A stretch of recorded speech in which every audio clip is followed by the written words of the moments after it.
Well, we thought today we would talk a little bit about our parents. We've been married almost 30 years, and in the past 7 years, we lost all four of our parents. And so, Lou, can you tell me a little bit about your mom and dad? Sure. They were of the World War II era. My father served in World War II. They were of that mindset, I would think, where they would squeeze that buffalo off the nickel to make ends meet, but always had a good time. We traveled extensively growing up, sleeping in the back of the station wagon, going to national parks, museums, and beaches. So it was a very enjoyable, not luxurious, but enjoyable childhood. Grew up in Kentucky, in Louisville, Kentucky. They struck me as really adventurous. Yeah, that was. My mother was certainly I think my mother was the adventurous person, and my father was happily going along for the ride, is my take on the whole situation. So, they survived World War II, then they had you, and they focused on raising you. And what was their personality like as they got older? It changed over time, I think. I think the early signs of dementia were not recognized by me, but as you kind of described it to me before, when people get older, they become more, whatever it is, they become more. My mother, while an adventurer, she also worried both about me and my father, or just life in general. So she tended to become more of a worry and more anxiety focused, which was not necessarily healthy. And my parents, while loving and always spoke fondly of each other, kind of grew apart a little bit. My father became less able to do things, although I didn't recognize it at the time. He became, and that which drove my mother into more worry and concern. So it was kind of this circular thing until things started to not implode, but needed me to step in and start becoming more of the caregiver as opposed to receiving the care of my parents, which you grow accustomed to growing up until they reach a stage in life when they're no longer able to provide this care for themselves, much less for you.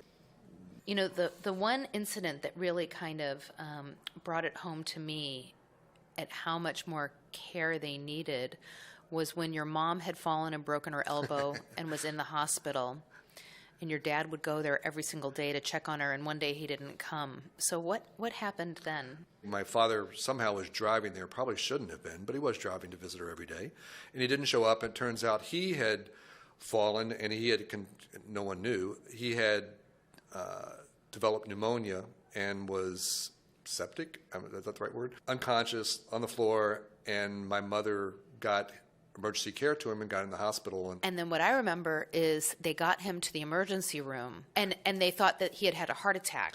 You called the emergency room while you were in Maryland to find out what was up with him, and they wouldn't tell you anything.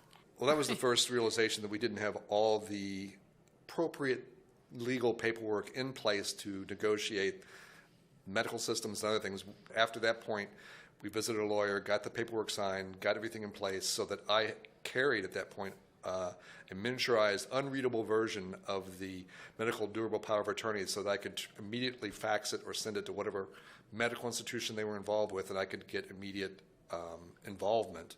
Yeah, but without that, so what happened is I was out of town. Yep. You were taking care of our two grade school age children. So for you to even know if your dad was alive or dead, because they would give you no information from the ED. I had to fly home. You hopped on a plane to get there. So it was 24 hours, and you had no idea what was going on with your dad. So without that medical power of attorney, that the information flow stopped, and it was 24 hours of just sheer terror, not knowing what was happening with your dad.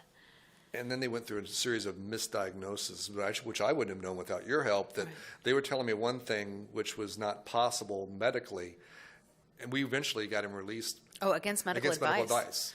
Right, because they wanted to do 12 more tests on him. Yeah, They wanted him to do a swallowing test because they thought he aspirated when it couldn't possibly aspirate because the pneumonia was in the other lung. Yeah, no, I remember being on the phone with the doc, because you're there in Kentucky. I'm in Yeah. Missouri talking to them, and as a physician, I was talking to him like, why are you thinking he aspirated?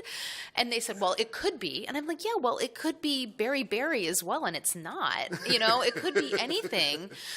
Are you guys just continuing to test him to get more money from Medicare? The answer is yes, but they couldn't say that. Right, exactly. And they said, well, we can't rule out every possibility. I said, well, I think you're torturing him with medical care. You just need to stop it now. So do you remember they kept him from eating anything for a couple days, Not which eating meant or drinking, no yes, coffee. no coffee. No coffee. There was nothing worse for that man than to not give him his coffee. He couldn't smoke, and there was no coffee. It was horrible. It was a disaster. That was not easy to talk about, which I can tell by the tears welling up in your eyes. I know, mine too. But I think it's good, and you know what? We're going to be there, and this is going to be our kids someday. I know. Thank you. Thank you.